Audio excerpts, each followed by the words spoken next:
പഞ്ചറയുടെ ഓർമ്മ. നമ്മുടെ പഞ്ചർ കണ്ടുപിടിച്ചു.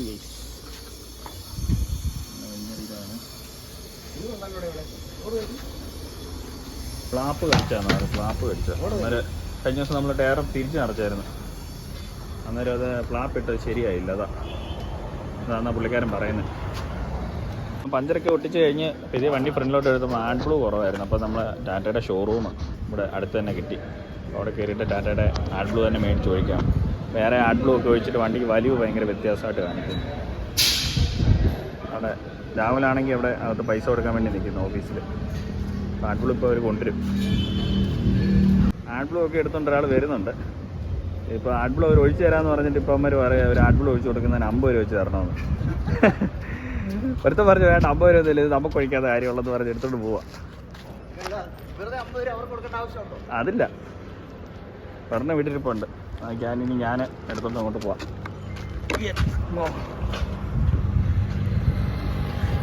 ഒരു സാർ രാവിലെ എഴുന്നേറ്റുള്ളൂ, അതുകൊണ്ട് പോയിരുന്നു ചായ പിടിക്കുന്നുണ്ട്. ഇവിടെ വേടാം.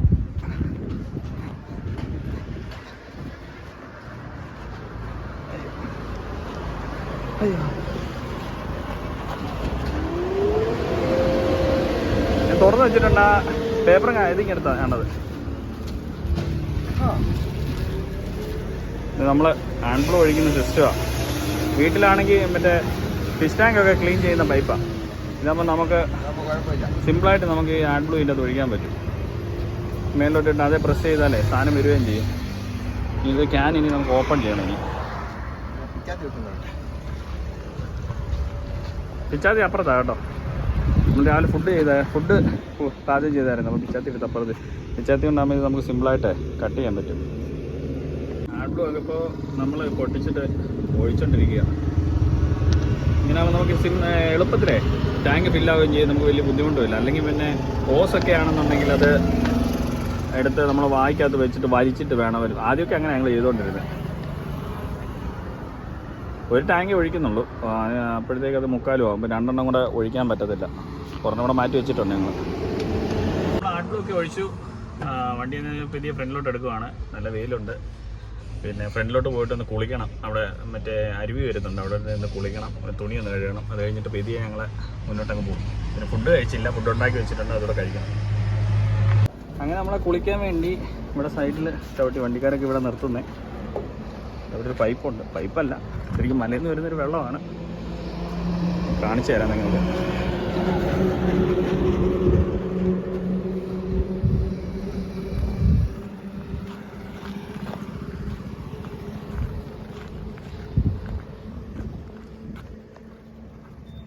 ഇവിടെ നിന്നാണ് വെള്ളം വരുന്നത്. ഇവിടെയാണ് ഒരുമാതിരിപ്പെട്ട ലോറിക്കാരെല്ലാം വണ്ടി നിർത്തി പാത്രം കഴുകും, ഫുഡ് വെപ്പിനുള്ള വെള്ളമൊക്കെ എടുക്കുന്നതും കുളിക്കാനും ഒക്കെ അത്യാവശ്യം ആൾക്കാർ.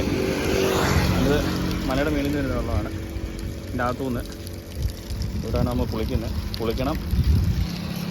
കുറച്ച് തുണിയുണ്ട്, തുണിയൊന്ന് നനയ്ക്കണം. അമ്മ അടുത്താളും കുളിക്കാൻ വരുന്നുണ്ട് ബക്കറ്റായിട്ടൊക്കെ. അവനെന്തിയേ വരുന്നുണ്ടോ?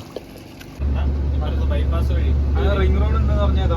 റിംഗ് റോഡ് നമ്മളെ നേരെ പോകണം. ഇവിടുന്ന് ഇപ്പൊ ഇത് നേരെ ഹുബ്ലി റോഡല്ലേ, നേരെ പോയിട്ട് ലെഫ്റ്റ് പോയി കഴിഞ്ഞാൽ ബെൽഗാം റോഡ്. നമ്മളന്ന് പോയിട്ട് സോളാപൂർ വഴിയാണോ?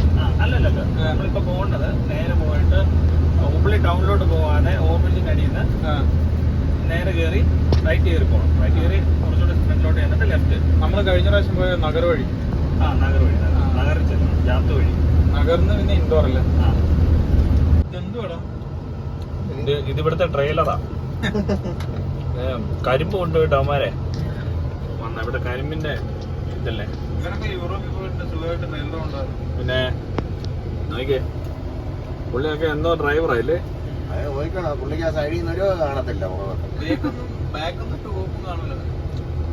കണ്ണാടി ഇല്ല, ഒന്നുമില്ല.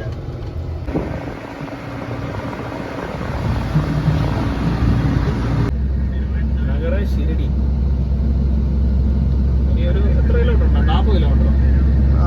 40-30 അടുപ്പിച്ചെന്നോ? 40 കിലോമീറ്റർ. നമുക്ക് അവിടെ നിന്ന് വേണം തിരിഞ്ഞ് പോകാൻ വേണ്ടി. ഞങ്ങൾ നഗര ടൗണിൽ ഭയങ്കര ചൂടായിരുന്നു ഇവിടെ. ഇതൊരു ലസ്സിക്കടയാണ്. നമ്മൾ നേരത്തെ ഇവിടെ വന്നിട്ടുണ്ട്. അപ്പോൾ 3 ലസ്സി കുടിക്കാമെന്ന് ഓർത്ത്. ഇവന്മാർ ഇതുവരെ കുടിച്ചിട്ടില്ല. ഇവന്മാർ ഇവിടുന്ന് കുടിച്ചിട്ടില്ല. നമ്മളെ കൂടുതലും കേരളത്തിൽ നിന്നല്ലേ ലസ്സി കുടിച്ചിട്ടുള്ളൂ. അപ്പം ഇവിടെ നിന്ന് 2 ലസ്സി മേടിച്ച് കൊടുക്കാമെന്ന് ഓർത്ത്. നമ്മൾ പറഞ്ഞ ഫ്ലേവർ മാംഗോ ആയിരുന്നു കേട്ടോ. മാംഗോ വരെ പുള്ളി എടുത്തുകൊണ്ടിരിക്കുക. വേറെ ഏതൊക്കെ ഫ്ലേവർ ഉണ്ട്? പിന്നെ പിസ്ത ഉണ്ട്, സ്ട്രോബെറി ഉണ്ട്, പൈനാപ്പിൾ ഉണ്ട്.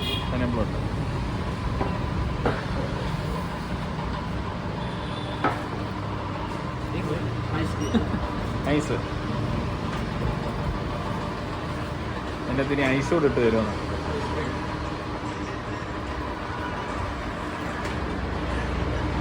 ഹലോ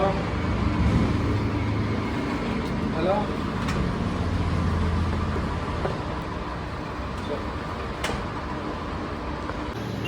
വലിയ ലസ്സി കുടിച്ചിട്ട് എങ്ങനെ ഉണ്ട്? ചൂടത്തെ അടിപൊളിയാടാ. ഇത് 2 എണ്ണം കുടിച്ച് കഴിഞ്ഞാൽ വയറെല്ലാം കൂടെ തണുന്നാൽ അടിപൊളിയാവും.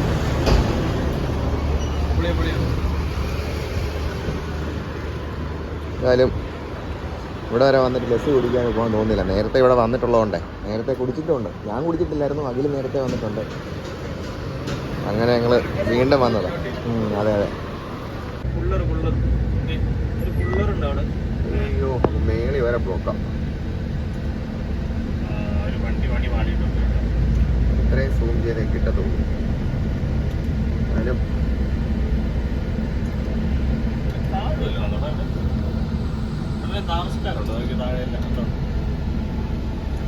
ഇത് ഈ ട്രാക്ക് പിടിച്ചാൽ മതി, ഇപ്പുറത്തേക്ക് ആൾക്കല്ലേ. റൈറ്റ് സൈഡ് പിടിക്കുന്നതായിരിക്കും നല്ലത്. അവിടെ മറ്റേ വണ്ടി ബ്ലോക്ക് ആണെങ്കിലേ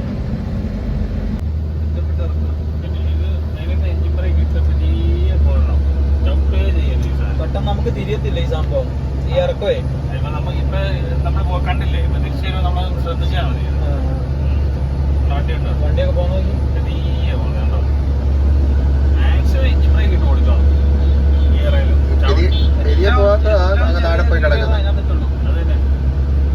ചവിട്ടി പോയാൽ കഴിഞ്ഞാൽ ബ്രേക്ക് എന്തായാലും ഓട്ടോമാറ്റിക്കായിട്ട് ചൂടാകും. അതല്ല ഇവിടുത്തെ ഓടിക്കുന്ന രീതി എന്ന് പറഞ്ഞു കഴിഞ്ഞാൽ ഇറക്കമൊക്കെ പോകുന്ന പോക്ക് കണ്ടിട്ടുണ്ടോ? എന്നാ പോക്കാണ് പോകുന്നതെന്നറിയാം.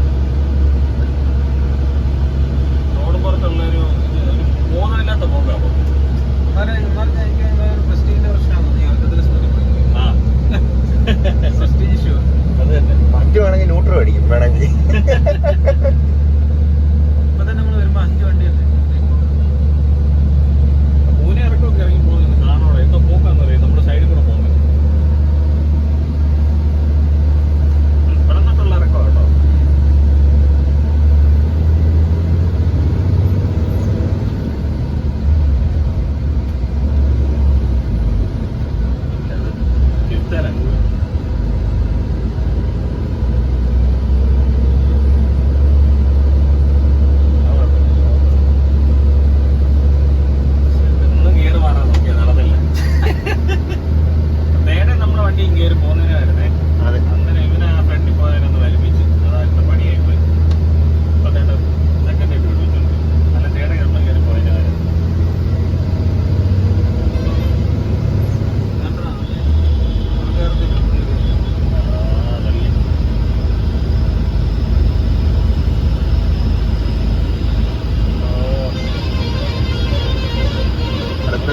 സൈഡിലൂടെ കയറി വരുന്നുണ്ട്. അപ്പുറത്ത് നോക്കി പിള്ളേരെ വെച്ചിട്ട് ബസ്സുകാരൻ പോകുന്ന നോക്കി. എന്തൊരു അഹങ്കാരം വന്നു നോക്കി. ആ റോഡിന് വെളിയിൽ കൂടാ പോകുന്നേ. ഒരു ബോധമൊന്നുമില്ല. നോക്കടാ, സൈഡ് കണ്ടോ, കുഴി കണ്ടോ? ആ കുഴിയുടെ മൂലം കൂടാ പോയേക്കുന്നത്.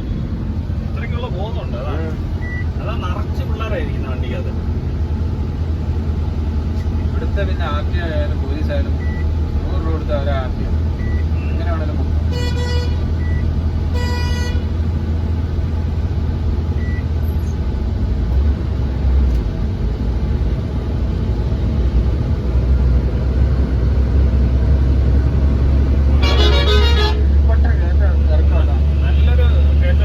ഇത് കണ്ടോ, ആ ബസ്സുകാരനെ കണ്ടോ,